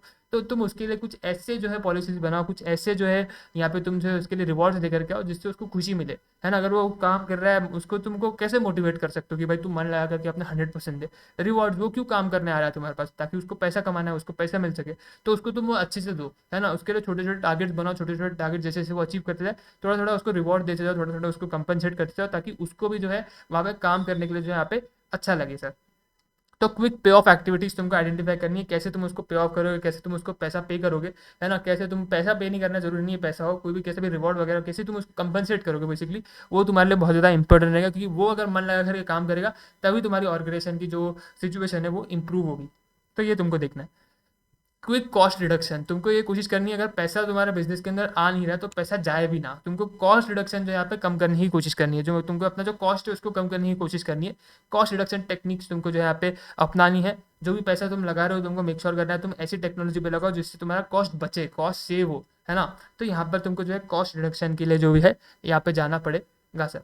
रेवेन्यू जनरेशन, अच्छा अब ऐसा तो नहीं है अपन जो है बस कॉस्ट कम करके ही जो है अपने ऑर्गेनाइजेशन को चला पाएंगे, पैसा भी लगेगा, अपने को रेवेन्यू भी चाहिए, प्रॉफिट भी बनाना है। तो कैसे तुम रेवेन्यू जनरेट करोगे, कैसे तुम अपना जो है अपने प्रोडक्ट को जो है मार्केट में बेच पाओगे। अभी तुम्हारा मार्केट में प्रोडक्ट बिक नहीं रहा है, क्या गलतियां कर रहे हो, क्या दिक्कत आ रही है, वो तुमको देखना पड़ेगा और अपने प्रोडक्ट को तुमको मार्केट के अंदर अच्छे से बेचना पड़ेगा। तब जाकर के पैसा आएगा तो तुम लोग जो है यहाँ पे अपनी चीज़ों को जो है सॉर्ट आउट कर पाओगे और अपनी सिचुएशन को इंप्रूव कर पाओगे। Asset liquidation for generating cash, आपको ये भी देखना पड़ेगा कि क्या आपको आपके असेट वगैरह तो बेचने नहीं पड़ेंगे, है ना। कैश अपने को जनरेट करना है, कैश का अपने पास शॉर्टेज है, लेकिन कैश अपने को कहाँ से आएगा, कुछ असेट्स अपन ने यहाँ पे ले रखे हैं जिनको अपने को बेचना पड़ेगा। वो आपको देखना पड़ेगा कि भाई कैश चाहिए, कैश तो बहुत ज़्यादा इंपॉर्टेंट है, तो अपने कोई असेट वगैरह तो नहीं बेचना पड़ेगा। ये एक चीज़ ये एक डिसीजन बहुत ज़्यादा इंपॉर्टेंट रहेगा आपके लिए। बेटर इंटरनल कोऑर्डिनेशन, लास्ट में आपको क्या करना पड़ेगा सर, इंटरनल कोऑर्डिनेशन आपका जो है यहाँ पे बेटर करने की आपको कोशिश करनी पड़ेगी। अंदर आपकी हो सकता है भाई चीज़ें सही तरीके से हो नहीं पा रही होगी, लोग आपस में अच्छे से कोऑर्डिनेट नहीं कर पा रहे रहेंगे, तो आपको उनको जो है यहाँ पे मोटिवेट करना है कि भाई तुम आपस में एक दूसरे के साथ बात करो, अच्छे से मन लगा करके मिल करके साथ में काम करो। तो कोऑर्डिनेशन वहाँ पे आपको जो है यहाँ पे बेटर करने की कोशिश यहाँ पे करनी पड़ेगी सर। तो मेरे ख्याल से फाइनली अपनी एक स्ट्रेटजी यहाँ पे जो है खत्म होती है, टर्न अराउंड स्ट्रेटजी, मेरे को लगता है सबको ये टर्न अराउंड स्ट्रेटजी अच्छे से क्लियरली दिमाग में बैठ गई होगी, है ना। कोई भी दिक्कत वगैरह अगर तुमको आ रही है, कमेंट सेक्शन तुम्हारे लिए ओपन है, तुम कमेंट वगैरह डाल सकते हो। Hand written notes Telegram channel पे आपके अपलोडेड रहेंगे सर। तो टर्न अराउंड स्ट्रेटजी फाइनली अपन ने यहाँ पे खत्म कर लिए सर। तो अपना जो है स्ट्रैटेजिक एग्जिट्स वाला अपन पार्ट देख रहे हैं। अगर मैं तुमको वापस से रिमाइंड करवा दूँ, जो भी तुमको समझ में आ रहा है तुम समझ सकते हो कि अपन जो है क्या देख रहे हैं। तो स्ट्रैटेजिक एग्जिट्स दे रहे हैं अपने को, अपने जो भी बिजनेस अपन करेंटली कर रहे हैं वो बिजनेस के अंदर अपन देख रहे हैं कुछ इंडिकेशंस अपने को देखने को मिल रहे हैं, जिस इंडिकेशंस की वजह से अपने को जो है यहाँ पे लग रहा है कि यार अपने को एग्जिट लेना पड़ सकता है। तो वैसे सिचुएशन के अंदर अपन कौन सी स्ट्रैटेजी अपना है ये अपने को देखना है। तो आपको जो है इंडिकेशंस आपको कुछ ना कुछ मिलेंगे कौन सी स्ट्रैटेजी आपको लगानी है। जैसे कि अपन ने टर्न अराउंड स्ट्रैटेजी की भी इंडिकेशन देखे, कंडीशन देखे कि भाई ऐसे इंडिकेशन अपने को मिले तो अपने को टर्न अराउंड स्ट्रैटेजी की तरफ जो है यहाँ पे जाना चाहिए। ये सर। उसके बाद सर अपनी अगली स्ट्रैटेजी की तरफ अपन आ रहे हैं। अगर आपको याद रहेगा तो अपन ने मेजरली 2-3 स्ट्रैटेजीज यहाँ पे देखी थी। सबसे पहली स्ट्रैटेजी अपन ने देखी थी turn around strategy. Turn around strategy के अंदर आप क्या कर रहे हो, कुछ नहीं कर रहे हो, जो भी आपकी करंट सिचुएशन है उसको आप इंप्रूव करने की कोशिश कर रहे हो। करंट सिचुएशन को आप इंप्रूव करने की कोशिश कर रहे हो। लॉस चल रहा है, मार्केट शेयर गिर रहा है, प्रोडक्ट बिक नहीं पा रहा है, आप कोशिश कर रहे हो मैं कैसे उसको इंप्रूव कर सकता हूँ, कैसे उस पूरे प्रोसेस को रिवर्स कर सकता हूँ। इसलिए आप जो टर्न अराउंड स्ट्रैटेजी की तरफ जा रहे थे। अगली स्ट्रैटेजी आ रही है डाइवर्समेंट स्ट्रैटेजी। अगली स्ट्रैटेजी का आपकी डाइवर्समेंट स्ट्रैटेजी आप कब लगाओगे, डाइवर्समेंट स्ट्रैटेजी आप मेजरली तब लगाओगे जब आप जो है आपकी करंट सिचुएशन को इंप्रूव नहीं कर पा रहे हो। आप कोशिश तो पूरी कर रहे हो कि मैं करंट सिचुएशन को इंप्रूव करूंगा, आपका लॉस चल रहा है ना, आपके प्रोडक्ट्स बिक नहीं रहे हैं, है ना, आपका मार्केट शेयर जो है गिर रहा है, आपका डिक्रीज हो रहा है मार्केट शेयर, है ना। तो देखिए आप पूरी कोशिश कर रहे हो कि मैं कैसे इसको इंप्रूव करूँगा, आपने टर्न अराउंड स्ट्रैटेजी अपनाया, लेकिन टर्न अराउंड स्ट्रैटेजी जो है आपके लिए जो है यहाँ पे काम नहीं कर रही है। सिचुएशन आपकी करंट सिचुएशन इंप्रूव नहीं हो पा रही है। अब फाइनली आपको जो है यहाँ पे आपके उस बिजनेस को जो है अलविदा कहना पड़ेगा, क्योंकि आप उसके अंदर पैसा लगाए जा रहे हो लेकिन वहाँ से आपको कोई भी रिटर्न मिल नहीं रहा है ना। आपका रेवेन्यू आप जनरेट नहीं कर पा रहे हो, एसेट्स वगैरह भी बेच दिए लेकिन स्टिल पैसा मेरे पास जो है बच नहीं पा रहा है। तो ऐसी सिचुएशन के अंदर आपको क्या करना पड़ेगा, फाइनली आपके बिजनेस को आपको आपके बंद करना पड़ेगा और उससे आपके जो वेज है आपको अलग करने पड़ेंगे सर। वो आपकी स्ट्रैटेजी कहलाई जाएगी डाइवेस्टमेंट स्ट्रैटेजी। अगर आपने जो है ये फाउंडेशन लेवल पे बीसीके पढ़ा है ना, बिजनेस आपका जो बीसीके का चैप्टर रहता था इकोनॉमिक्स के साथ अपन पढ़ते थे उसको, तो वो चैप्टर बोल रहा हूँ, सब्जेक्ट था। तो सब्जेक्ट अगर आप फाउंडेशन लेवल पे पढ़ के आ रहे हो तो आपको थोड़ा बहुत आइडिया रहेगा कि डाइवेस्टमेंट स्ट्रेटजी क्या रहती है। अगर आपको नहीं आइडिया है, आप फाउंडेशन लेवल पे बीसी के नहीं पढ़ के आ रहे हो तो कोई दिक्कत की बात नहीं। स्ट्रेटेजिक मैनेजमेंट इंटर लेवल पे इसीलिए रखा है ताकि आपको वो चीज़ समझाया जाए। तो डाइवेस्टमेंट स्ट्रेटजी क्या है, मैंने आपको एक ओवरव्यू दिया कि भाई आपने टर्न अराउंड स्ट्रेटजी जो है आप पे अडॉप्ट करी, अपनी करंट सिचुएशन को इंप्रूव करने की कोशिश की, बट वो करंट सिचुएशन आप जो है इंप्रूव नहीं कर पाए। अब आपको फाइनली जो है आपके बिजनेस को जो है यहाँ पे बंद करना पड़ेगा, यानी कि आपको उससे वेज अलग करने पड़ेंगे, डाइवेस्ट करना पड़ेगा। डाइवेस्ट यानी कि जो आपने पैसा उसके अंदर लगाया हुआ है वो आपको कोशिश करना पड़ेगा कि आप वापस खींच लो और उस बिजनेस को बंद कर लो। बिजनेस को बेचोगे, पैसा जितना आएगा क्रेडिटर्स वगैरह को दोगे और उस बिजनेस को बंद करके आप अगले बिजनेस की तरफ जो है मूव ऑन करोगे। उसको अपन बोलेंगे डाइवेस्टमेंट स्ट्रैटेजी। जी सर। पढ़ते हैं सर, समझते हैं डाइवेस्टमेंट स्ट्रेटजी क्या रहती है। Divestment strategy involves the sale और liquidation of a portion of a business. आपके पास शूज का बिजनेस था, है ना, जैसे कि से फॉर एग्जांपल यहाँ पे अपन अगर कोई प्रैक्टिकल एग्जांपल मैं बना सकता हूँ यहाँ पे, तो से फॉर एग्जांपल रिलायंस। रिलायंस जो है, रिलायंस के पास मल्टीपल बिजनेसेस है आज के डेट पे। टेलीकॉम में है, रिटेल में है ना, ऑयल एंड नेचुरल गैस का चल रहा है ना। फिर उसके बाद सर यहाँ पे जो है आप जो है यहाँ पे डिजिटल सर्विसेज देते हैं रिलायंस, है ना। तो आपने देखा करके यार जो अपना रिटेल वाला सेगमेंट है ना, रिलायंस रिटेल है ना, रिलायंस रिटेल कुछ खास परफॉर्म नहीं कर रहा है ना। अपन ने जो है उसके अंदर काफ़ी सारा लॉस जो है वहाँ पे फेस करने को अपने को मिला। अपन ने टर्न अराउंड स्ट्रेटजी वहाँ पे अडॉप्ट करी, अपन ने कोशिश करी कि अपन उस लॉस को रिकवर करे, है ना, अपनी सिचुएशन को इंप्रूव करे, लेकिन कुछ हो नहीं पा रहा है। मैंने बहुत हाथ पैर मारे, मुकेश भाई बोल रहे बहुत हाथ पैर मारे, बहुत कोशिश की भाई रिलायंस रिटेल का जो ये बिजनेस है इसको अपन इसकी जो सिचुएशन है उसको इंप्रूव करे, टर्न अराउंड करने की बहुत कोशिश करी, लेकिन टर्न अराउंड कर नहीं पा रहे, टर्न अराउंड कर नहीं पा रहे। अब अपने को फाइनली क्या करना पड़ेगा, रिलायंस रिटेल से एग्जिट लेना पड़ेगा, उसको अपने को टाटा बाय बाय करना पड़ेगा, यानी कि अपने को रिलायंस रिटेल बेचना पड़ेगा। पूरा रिलायंस नहीं बेच रहा हूँ, डिजिटल सर्विस अभी भी बिकेगी, टेलीकॉम वाला धंधा अभी भी होगा, ऑयल एंड नेचुरल गैस वाला धंधा अभी भी होगा। सिर्फ जो उसका एक बिजनेस का एक छोटा हिस्सा है, रिलायंस का जो ये पूरा एक ब्रांड नेम है, कॉन्ग्लोमेरेट है ना, क्योंकि तो एक बिजनेस है जो कि लॉस में चल रहा है, वो बिजनेस के एक पोर्शन को अपन बोलेंगे भाई टाटा बाय बाय, अब अपने से ही नहीं होने वाला। अपन ने क्या किया, रिटेल वाला बिजनेस बंद कर लिया, बाकी बिजनेस अभी भी चल रहे हैं, टेलीकॉम वाला चल रहा है, डिजिटल सर्विसेज वाला चल रहा है, ऑयल एंड नेचुरल गैस वाला चल रहा है, बाकी सब अभी भी चल रहे हैं। सिर्फ अपन ने रिटेल वाला धंधा जो है रिलायंस ने क्या कर दिया, बंद कर दिया। क्यों? क्योंकि उसने जो है आपकी सिचुएशन बहुत ज़्यादा खराब हो रखी थी, टर्न अराउंड करने की कोशिश की लेकिन कर नहीं पा रहे। तो अब क्या करेंगे, फाइनली उसको जो है बेच देंगे, लिक्विडेट कर देंगे, खत्म कर लेंगे, यानी कि डाइवेस्टमेंट स्ट्रेटजी की तरफ अपन जो है यहाँ पे बढ़ जाएंगे सर। या फिर ऐसा भी हो सकता है सर, ये आप कोई बिजनेस का एक पोर्शन के साथ आप कर सकते हो, कोई मेजर डिवीजन भी हो सकता है ना, फिर कोई एक सेपरेट एसबीयू भी हो सकता है। जैसे रिलायंस के लिए एक स्ट्रैटेजिक बिजनेस यूनिट है, एक एसबीयू है ना, ये एक एसबीयू है आपका, जो है अलग अलग आपके स्ट्रैटेजिक बिजनेस यूनिट रहते हैं, एक पूरा एक अलग बिजनेस यूनिट था जो कि रिलायंस ने बंद कर दिया sir. Divestment is usually a part of rehabilitation और restructuring plan and is adopted when a turn around has been attempted but has been proven to be unsuccessful. जैसे कि मैंने आपको ये एग्जांपल के अंदर भी बताया, मुकेश भाई ने कोशिश करी कि अपन टर्न अराउंड करें, नहीं कर पा रहे, तो अब फाइनली बिजनेस को बंद करना पड़ेगा, यानी कि डाइवेस्ट करना पड़ेगा। जितना इन्वेस्टमेंट अपन ने किया था वो वापस खींचने की कोशिश करनी पड़ेगी sir. The option of a turn around में even we ignored if it is obvious that divestment is the only answer. आप चाहो, ऐसा जरूरी नहीं कि हर बार हम लोग टर्न अराउंड करेंगे सबसे पहले और उसके बाद ही डाइवेस्टमेंट करेंगे, ऐसा जरूरी नहीं है।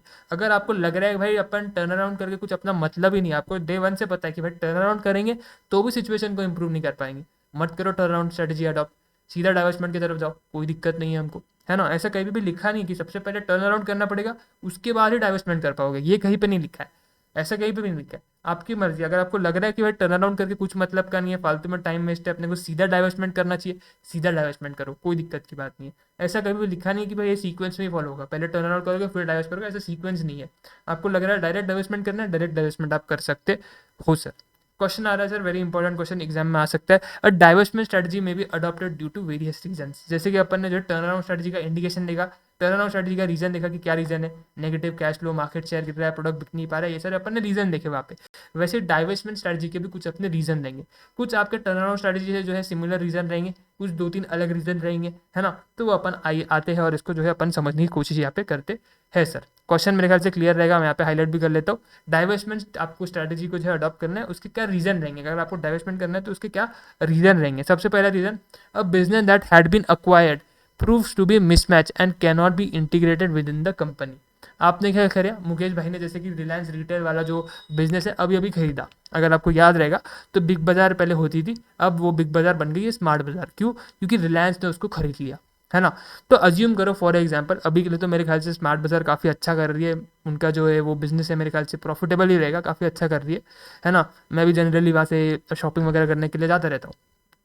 बट एक एग्जाम्पल के लिए, अभी के लिए ऐसा सोच लो कि भाई मुकेश भाई ने बिग बाजार तो खरीद ली, बिग बाजार का जो फ्यूचर रिटेल, बेसिकली बिग बाजार जो है फ्यूचर रिटेल ओन करता था। जैसे आज स्मार्ट बाजार रिलायंस इंडस्ट्रीज ओन करती है, वैसे बिग बाजार पहले फ्यूचर रिटेल करके एक कंपनी होती थी, वो ओन करती थी। तो फ्यूचर रिटेल से जो है बिग बाजार तो यहाँ पे खरीद लिया रिलायंस ने, है ना, और उसका नाम कर दिया स्मार्ट बाजार, है ना। अभी के लिए ऐसा मान लो कि जो स्मार्ट बाजार जो यहाँ पे बिग बाजार ने खरीदा है ना, जो स्मार्ट बाजार बिग बाजार जो यहाँ पे आपके रिलायंस इंडस्ट्री ने खरीदा हुआ है ना, वो जो है क्या हो रहा है वहाँ पे जो है उन्होंने खरीद तो लिया, लेकिन अभी वो धंधा सही तरीके से कर नहीं पा रहे। अभी वो जो धंधा है वो सही तरीके से कर नहीं पा रहे। उनका जो एग्जिस्टिंग बिजनेसेस है, oil and natural business, oil and natural gas का है, टेलीकॉम का है ना, डिजिटल सर्विसेज का है ना, तो एंटरटेनमेंट का है, तो वो अभी जो है उनके साथ मैच नहीं खा रहा है। ये जो एग्जिस्टिंग बिजनेसेस है, जो नया बिजनेस अपन ने जो है बिग बाजार वाला यहाँ पे अक्वायर किया रिलायंस ने, वो हमारा जो है यहाँ पे बाकी जो एग्जिस्टिंग बिजनेस है उसके साथ मैच नहीं खा रहा है, वो पूरे पोर्टफोलियो के अंदर सही तरीके से बैठ नहीं रहा है, और अपन उस बिजनेस को भी सही तरीके से जो यहाँ पे कर नहीं पा रहे, है ना। तो ऐसे सिचुएशन में अपने को क्या करना पड़ेगा, अगर अपने को पता है कि यार अपन ने बिजनेस अक्वायर किया, है ना, कोई चीज़ है जिस चीज़ के अंदर अपन ने हाथ तो डाल दिया, लेकिन वो अपना एरिया ऑफ एक्सपर्टीज ही नहीं था, वो अपने को करना आता ही नहीं है ना, अपन करने की कोशिश कर लेकिन हो ही नहीं रहा अपने से। तो ऐसी सिचुएशन में अपन क्या करेंगे, टर्न अराउंड तो कर नहीं सकते, क्योंकि अपने को आता ही नहीं। अपने को पता है भाई टर्न अराउंड करेंगे, टर्न अराउंड आप कब करते हो, जब आपको पता है वो चीज़ आपको करने के लिए आती है, बस कुछ ना कुछ आप गलत कर रहे हो, जिसको अगर आप इंप्रूव कर दोगे तो चीज़ें सही हो जाएगी, है ना। वो क्योंकि आपको करनी आती है वो चीज़, है ना, वो क्योंकि आपको चीज़ करने के लिए आती है। डाइवेस्टमेंट आप कब करते हो, जब आपको पता है करके यार मेरे को वो चीज़ करने आती ही नहीं है, मैंने तो बिना सोचे समझे हाथ डाल दिया, लेकिन अब मेरे को तो कुछ उसके बारे में पता ही नहीं है, तो मैं क्या टर्न अराउंड करके करूँगा, टर्न अराउंड करके भी कुछ मतलब नहीं है, तो मेरे को उसको क्या करना पड़ेगा, सीधा बंद ही करना पड़ेगा।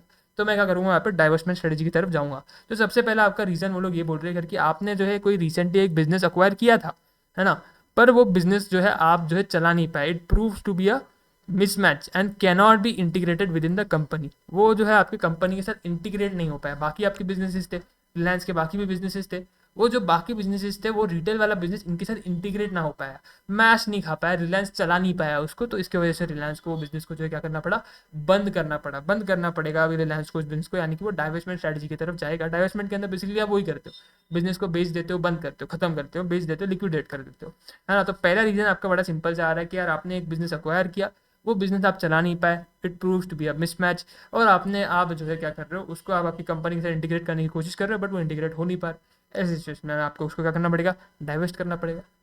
दूसरा रीज़न जो कि आपका सेम है, जो कि आप अपन ने टर्न अराउंड स्ट्रेटजी के अंदर देखा था, परसिस्टेंट नेगेटिव कैश फ्लो, है ना। दूसरा रीज़न पूरा same, persistent negative cash flow. ऊपर भी अपन ने देखा था कैश आ नहीं रहा है ना, अपन अपना पैसा बच जाया जा रहा है, जाया जा रहा है, जाया जा रहा है। नीचे भी डेवलपमेंट के अंदर पैसा आ नहीं रहा है, पैसा बच जाया जा रहा है, परसिस्टेंट नेगेटिव कैश फ्लो, लगातार अपने को लॉस हुए जा रहे हैं, है ना। From a particular business create financial problems for the whole company. Obviously बात है, अगर आपको आपके धंधे में जो है आपका प्रॉफिट बन नहीं रहा है, पैसा अंदर आपके जो है बिजनेस के अंदर आप जो भी जितना भी लगा रहे हो उसके ऊपर आपको रिटर्न ही नहीं मिल रहा है, तो ऐसी सिचुएशन में कंपनी के लिए एक वो बहुत बड़ी प्रॉब्लम है, creating the need for divestment और द बिजनेस। ऐसे सिचुएशन में आपको दिख रहा है कि यार अपने पास जो है अपने पास पैसा आ ही नहीं रहा है, तो ऐसे सिचुएशन में आप डाइवेस्टमेंट भी जो है यहाँ पे कर सकते हो सर। वो आपको सिचुएशन देखनी पड़ेगी, आपको सिचुएशन का एनालाइज करना पड़ेगा। इसलिए तो टर्न अराउंड के अंदर अपन ने स्टेज 2 के अंदर क्या बोला कि सिचुएशन को एनालाइज करेंगे, उसके बाद ही एक्शन प्लान बनाएंगे। लग रहा है कि सर्वाइव करने के चांसेस है तो करेंगे, अगर नहीं लग रहा है सर्वाइव करने के चांसेस है, चुपचाप डाइवेस्टमेंट कर देंगे, है ना। तो वो इसके लिए अपन ने पार्ट देखा, जो स्टेज 2 के अंदर अपन ने देखा ना, ये देखो दिखा दो मैं तुमको। स्टेज 2 के अंदर अपन ने देखा ना कि अपने को क्या करना है, चांसेस ऑफ बिजनेस के सर्वाइवल को अपने को जो यहाँ पे डिटरमाइन करना है कि भाई क्या चांसेस रहेंगे। अगर चांसेस लग रहे हैं तो कंटिन्यू करेंगे, एक्शन प्लान बनाएंगे, इंप्लीमेंट करेंगे, टर्न अराउंड के साथ स्टिक करेंगे। लेकिन अगर चांसेस नहीं लग रहा है सर्वाइवल का, तो अपने को डाइवेस्टमेंट स्ट्रेटजी की तरफ जाना पड़ेगा, है ना। तो ये इसलिए अपन स्टेज 2 के अंदर बात आपको कह रहे थे। तो परसिस्टेंट नेगेटिव कैश फ्लो एक और एक रीजन बनता है जिसकी वजह से आपको डाइवेस्टमेंट स्ट्रेटजी जो है यहाँ पे अडॉप्ट करनी पड़ती है सर। तीसरा, severity of competition and inability of the firm to cope up with it may cost it to divestment. Competition बढ़ गया, कंपटीशन एक नेक्स्ट लेवल पे पहुंच गया, बहुत ज़्यादा सीवियरिटी आ गई, है ना। कंपटीशन आपका जो है इतना बढ़ गया कि आप जो है उनके साथ compete नहीं कर पा रहे हो, है ना। आप अगर आप उनके साथ compete नहीं कर पा रहे हो तो फिर आपका मतलब ही नहीं है ना, फिर वो बिजनेस करके फालतू में लॉस क्यों लोगे, है ना। compete नहीं कर पा रहे हो यानी कि आपको लॉस हो रहा है, वो प्रॉफिट में है ना। तो ऐसे सिचुएशन में आपको जो है डाइवेस्टमेंट करना पड़ सकता है। तो पहला अपन ने रीजन देखा कि भाई बिजनेस नया अक्वायर किया लेकिन उसको चला नहीं पाया, it proves to be a mismatch, company के साथ इंटीग्रेट नहीं कर पाया, तो उसको डाइवेस्ट करना पड़ रहा है। दूसरा, नेगेटिव कैश फ्लो चल रहा है ना, पैसा बाहर के पैसा बिजनेस के अंदर आ ही नहीं रहा, पैसा बिजनेस से अपन निकाल ही नहीं पा रहे, बस पैसा जाया जा रहा है, जाया जा रहा है, जाया जा रहा है, परसिस्टेंट नेगेटिव कैश फ्लो। तीसरा, सीवियरिटी ऑफ कंपटीशन, कंपटीशन बहुत ज़्यादा बढ़ गया, बहुत ज़्यादा सीवियर हो गया, अपन कंपटीशन के साथ जो है फाइट बैक नहीं कर पा रहे, लड़ नहीं पा रहे उससे, तो अपने को जो है यहाँ पे वापस जो है एक स्टेप बैक लेना पड़ेगा और अपन जो है यहाँ पे बिजनेस से जो है बिजनेस को अपना जो है डाइवेस्ट कर देंगे सर। तो तीसरा रीज़न अपन ने देख लिया। चौथा, it is not possible for the business to do technological upgradation. जैसे कि आपको मैंने बताया, आपकी जो ऊपर अपन ने देखा कि आपकी अगर आप देखोगे ना, टर्न अराउंड स्ट्रेटेजी का जो रीज़न है ना और डाइवेस्टमेंट स्ट्रेटेजी का जो रीज़न है ना, सिमिलर ही है। ऊपर भी नेगेटिव कैश फ्लो था, नेगेटिव कैश फ्लो, ऊपर भी देखा कि प्रोडक्ट अपना अपन बिक नहीं पा रहा है, कंपटीशन बढ़ गया, कंपटीशन बढ़ेगा तो क्या होगा, प्रोडक्ट वगैरह बिक नहीं पाएगा ना अपना, वो भी एक पॉइंट सिमिलर हो गया। एक अपन ऊपर भी एक देखा था कि अपने क्या देख रहे थे, फिजिकल फैसिलिटीज डिट्रॉइट हो रहे थे, वहाँ पे मैंने आपको बताया कि भाई टेक्नोलॉजिकल अपग्रेडेशन नहीं कर पा रहे हो, क्यों नहीं कर पा, पैसा ही नहीं है भाई, नेगेटिव कैश फ्लो चल रहा है, पैसा आ ही नहीं रहा है, अपग्रेडेशन कैसे करेंगे। तो मेरे जो टेक्नोलॉजी है, मशीनरी, वो पुराने होते जा रहे हैं ना, सड़ते जा रहे हैं, जंक लगते जा रहा है उनको, मैं अपग्रेड नहीं कर पा रहा हूँ, है ना, कुछ खास उनको यूज़ भी नहीं कर पा रहा हूँ, मेरे वो किसी के काम के भी नहीं है ना। तो टेक्नोलॉजिकल आप अपग्रेडेशन नहीं कर पा रहे हो, सिमिलर पॉइंट है, अगर आप देखोगे तो सिमिलर पॉइंट है, बस उन्होंने लैंग्वेज को ट्विस्ट एंड टर्न किया है बस, और कुछ नहीं किया। पॉइंट्स आपको ऐसा नहीं कि एक्स्ट्रा एफर्ट मानना पड़ेगा, वहाँ पे अलग याद करने पड़ेगी, यहाँ पे अलग याद वही करो, बस थोड़ा सा उन्होंने लिखने का तरीका, फ्रेमिंग का तरीका बदला हुआ है ना, बाकी वर्ड्स वही है। तो आप वहाँ का आंसर यहाँ भी लिख के आओगे, यहाँ का वहाँ भी लिख के आओगे तो भी चल जाएगा। बस एक पॉइंट, ये जो मिसमैच वाला पॉइंट है, ये एक एडिशनल पॉइंट है, वो वहाँ पे नहीं था। तो ये बात आपको यहाँ पे ध्यान रखनी है। चौथा पॉइंट, जैसे कि मैंने आपको बताया, सेम है, वहाँ पे अपन ने देखा था फिजिकल फैसिलिटीज अपने डिट्रॉइट हो गई, टर्न अराउंड स्ट्रेटजी के अंदर। डाइवेस्टमेंट के अंदर अपन ये बोल रहे कि अपन टेक्नोलॉजिकल अपग्रेडेशन नहीं कर पा रहे, क्यों नहीं कर पा रहे भाई, फंड्स नहीं है ना, पैसा नहीं है हमारे पास, पैसा नहीं है, फंड्स नहीं है, तो अपग्रेडेशन कैसे करेंगे भाई। टेक्नोलॉजी पे नया इन्वेस्ट करना है तो पैसा तो लगेगा, लेकिन हम बोल रहे हैं हमारा तो नेगेटिव कैश फ्लो चल रहा है, तो कैसे करोगे, वो नहीं कर सकते, तो इसके लिए आपको उस बिजनेस को डाइवर्स करना पड़ेगा। लास्ट, बेटर अल्टरनेटिव में बी अवेलेबल फॉर इन्वेस्टमेंट। आपको दिख रहा है यार इधर मैं पैसा लगा रहा हूँ, रिटर्न कुछ खास आ नहीं रहा है, एक काम कर लो, किसी दूसरे बिजनेस में पैसा लगाता हूँ ना, वहाँ रिटर्न भी अच्छा बनेगा। आपको दिख रहा है कि यार एक कोई दूसरा बिजनेस है जो कि मैं कर भी सकता हूँ, आपको लग रहा है कि मेरे पास कैपेबिलिटीज भी है, रिटर्न भी काफ़ी अच्छा है, तो चलो मैं यहाँ क्यों टाइम लगाऊँ, यहाँ क्यों मेरे रिसोर्स लगाऊँ, वहाँ लगाता हूँ ना जहाँ मेरे को अच्छा रिटर्न मिलेगा। तो आपको एक बेटर अपॉर्चुनिटी दिख रही है, आपको एक बेटर अल्टरनेटिव दिख रहा है इन्वेस्टमेंट के लिए, तो आप बोलोगे मैं वहाँ पैसा लगाता हूँ, छोड़ो ये बिजनेस को बंद करूँ, है ना। तो ये मोटा मोटी 5 आपके रीजन यहाँ पे बनते हैं जिसकी वजह से आप डाइवेस्टमेंट स्ट्रेटजी जो है अडॉप्ट करोगे। 5 रीजन क्या, सिंपल जो है, सबसे पहला रीजन, आपने एक नया बिजनेस अक्वायर किया लेकिन आप उसको चला नहीं पा रहे हो, it has been prove to be a mismatch, integrate नहीं कर पाए अपने कंपनी साथ में, एक ये रीजन हो गया। नेगेटिव कैश फ्लो है, कंपटीशन बहुत ज़्यादा बढ़ गया है, आप कंपीट नहीं कर पा रहे हो, not possible for the business to do technological upgradation. अब टेक्नोलॉजिकल अपग्रेडेशन नहीं कर पा रहे हो, फिजिकल फैसिलिटीज आपकी डिट्रॉइट हो चुकी है, और आपको दिख रहा है करके यार एक बेटर अल्टरनेटिव वहाँ पर है, तो मैं क्यों ना पैसा वहाँ डालूँ जहाँ मेरे को ज़्यादा रिटर्न मिल रहा है, यहाँ मेरे को कुछ खास रिटर्न नहीं मिल रहा है, इसको करो डाइवेस्ट, वहाँ डालो पैसा, एक अच्छी अपॉर्चुनिटी आपको दिख रही है दूसरी, वहाँ डालोगे आप पैसा। तो ये मोटा मोटी 5 रीज़न आपके पास जो है आपको मिलते हैं जिसके वजह से आप जो है डाइवेस्टमेंट स्ट्रेटजी की तरफ जो है यहाँ पे जाते हो सर। तो मेरे ख्याल से इतना पार्ट तुमको क्लियर रहेगा आज के लेक्चर में। मैं चलो एक लास्ट वाला पॉइंट ही है मेरे ख्याल से, उसको भी अपन कवर कर ही लेते, है ना, इसको भी अपन कवर कर ही लेते, तो क्योंकि बस पॉइंट रिपीट होने वाला है। जैसे कि अगर तुम देख सकते हो ना, मैंने अभी तक हाईलाइटिंग करना कुछ भी शुरू नहीं किया, लेकिन तुम देख सकते हो परसिस्टेंट नेगेटिव कैश फ्लो तुमको ऊपर ऊपर से देखना पड़ेगा, टेक्नोलॉजिकल अपग्रेडेशन वाला एक पार्ट है ना, तो वही वही चीज़ है, वही पार्ट है ना, वही चीज़ें जो है रिपीट होने वाली है। तो मेजर रीजन फॉर रिट्रेंचमेंट या फिर टर्न अराउंड स्ट्रेटजी वो लोग बोल रहे हैं ऊपर, अपन ने मतलब पॉइंट्स कहीं ना कहीं वही है, बस वो लोग आपको जो है क्या कर रहे हैं, थोड़ा सा उसकी लैंग्वेज को ट्विस्ट एंड टर्न कर रहे हैं। अगर तुम हेड पॉइंट देखोगे ना, वो जो रेड में अपन ने हाईलाइट किया हुआ है, कहीं ना कहीं तुमको वो सारी चीज़ें सेम ही देखने को मिलेगी, है ना। तो ऊपर अपन ने क्या देखा, रीजंस फॉर डाइवेस्टमेंट देखे थे, अब नीचे अपन देख रहे हैं रीजंस फॉर रिट्रेंच या फिर टर्न अराउंड। ऊपर अपन ने एक टर्न अराउंड के अंदर भी एक क्वेश्चन देखा था, वो क्वेश्चन कौन सा था, वो क्वेश्चन था करके भाई इंडिकेशन है, ये सिग्नल्स देखे थे अपन ना, ये जो 4-5 पॉइंट देखे थे सिग्नल्स करके देखे थे, है ना, सिग्नल्स में उन्होंने एक एक लाइन में आंसर दिया। फिर अपन डाइवेस्टमेंट में अपन ने रीजन देखा, टर्न अराउंड या फिर रिट्रेंचमेंट का रीजन नहीं देखा था अपन ने, उसका रीजन उन्होंने नीचे दिया हुआ है ना, तो नीचे अपन टर्न अराउंड या फिर रिट्रेंचमेंट का भी रीजन जो है यहाँ पे समझते। रीज़न वही अगेन सिमिलर रहेंगे, सेम रहेंगे, इसलिए मैं सोचा कि कल के लेक्चर में इसको लेते, लेकिन सिमिलर है, सेम रीज़न है, तो इसको आज ही खत्म करते हैं। एक एक हेड पॉइंट है जो कि अपन ऑलरेडी डिस्कस करते हुए आ रहे सारे ये, है ना, बस एक बार फॉर्मली रीड करना है, हो जाएगा पार्ट अपना। तो यहाँ पे अपने रीज़न क्या बनते हैं रिट्रेंचमेंट या फिर टर्न अराउंड स्ट्रेटजी के, तो सिंपल से यहाँ पे रीज़न है। सबसे पहला रीज़न एक तो ये है कि भैया मैनेजमेंट को जो है इच्छा ही नहीं है बिजनेस करने का, है ना, management no longer wishes to remain in business, है ना, उनको इच्छा ही नहीं है बिजनेस करने का यार, उनको यार क्या घिसाओ, इधर रोज आओ काम करो, पैसा मिलता नहीं है खास कुछ, एम्प्लॉय का मोरल डाउन है, अरे आपका कैश फ्लो नेगेटिव हो रखा है, मार्केट में प्रोडक्ट बिक नहीं रहा है, क्यों मेहनत करूँ, नहीं करनी है, बिजनेस ही नहीं चलाना, बंद करो ये बिजनेस को, ऐसे बिजनेस को चलाने नहीं, बंद करो ये बिजनेस को। मैनेजमेंट की इच्छा ही नहीं है वो बिजनेस को आगे कंटिन्यू करना, तो वो जो है यहाँ पे टर्न अराउंड या फिर रिट्रेंचमेंट की तरफ यहाँ पे जा रहा है, या फिर इधर पार्टली और होल्डली due to continuous losses and unviability, वो जो है चला नहीं पा रहा है उस बिजनेस को, क्योंकि लॉसेस वगैरह उसको दिख रहे हैं बहुत ज़्यादा होते हुए देखने को मिल रहा है ना, तो बोल रहे हैं यार लॉसेस वगैरह मिल रहे हैं इतने हफ्ते को देखने को, तो क्यों इसमें धंधा करने का, क्यों एफर्ट लगाने का, कोई दूसरी जगह लगाते, है ना। तो एक मैनेजमेंट की इच्छा नहीं है वो बिजनेस करने का, एक रीज़न ये बनता है। दूसरा रीज़न क्या बनता है, the management feels that business could be made viable by divesting some of the activities और लिक्विडेशन ऑफ अनप्रॉफिटेबल एक्टिविटीज़। आपको लग रहा है कि कुछ ऐसी एक्टिविटीज़ है ना, कुछ ऐसे एक्टिविटीज़ है जो कि मैं अननेसेसरली कर रहा हूँ, कुछ उससे बेनिफिट मेरे को मिल नहीं रहा है ना, तो फिर मैं वो एक्टिविटीज़ कर ही क्यों रहा हूँ, अगर मैं वो एक्टिविटीज़ ना करूँ तो हो सकता है मेरा बिजनेस शायद अच्छी तरीके से चले, है ना, मैं क्योंकि कुछ इररिलेवेंट चीज़ें कर रहा हूँ, है ना, जिसका कुछ भी मतलब नहीं है, अगर मैं वो इररिलेवेंट चीज़ें ना करूँ तो ऐसा हो सकता है करके मेरा बिजनेस सही तरीके से चले। तो एक काम करते हैं, सबसे पहले वो इररिलेवेंट चीज़ों को बंद करते हैं, है ना, सबसे पहले वो क्या करते हैं, इररिलेवेंट चीज़ों को बंद करते हैं। एक रीज़न ये रह गया। दूसरा रीज़न, अगला रीज़न क्या आता है, a business that had been acquired proves to be mismatch, ऊपर ही अपन ने पॉइंट देख लिया। परसिस्टेंट नेगेटिव कैश फ्लो, ऊपर ही अपन ने पॉइंट देख लिया। Severity of competition and inability of firm to cope up, ऊपर ही अपन ने देख लिया। टेक्नोलॉजिकल अपग्रेडेशन आप कर नहीं पा रहे हो, टेक्नोलॉजिकल वो लोग मतलब देखो अभी ट्विस्ट एंड टर्न किया है, वो डिटेल में चीज़ों को एक्सप्लेन करके बता रहा है कि टेक्नोलॉजिकल अपग्रेडेशन ज़रूरत है, टेक्नोलॉजिकल अपग्रेडेशन करना पड़ेगा अगर सर्वाइव करना है, अच्छे से बिजनेस को चलाना है, लेकिन पैसा नहीं है, कर नहीं पा रहे, तो दुखड़ा रो रहा है ना। मतलब अपने को पता है टेक्नोलॉजिकल अपग्रेडेशन कर नहीं पा रहा, क्यों नहीं कर पा रहा, पैसा नहीं है, दुखड़ा रो रहा है, सर्वाइव करना है यार लेकिन पैसा नहीं है, टेक्नोलॉजिकल अपग्रेडेशन कैसे करूँगा, वही 3 लाइन में दिख रहा है। एक वर्ड 2 वर्ड में भी लिख सकता है, 3 वर्ड में भी लिख सकता है, उसको ही बड़ा चढ़ा करके 3 लाइन में लिख रहा है, कुछ इसमें मेन नहीं है।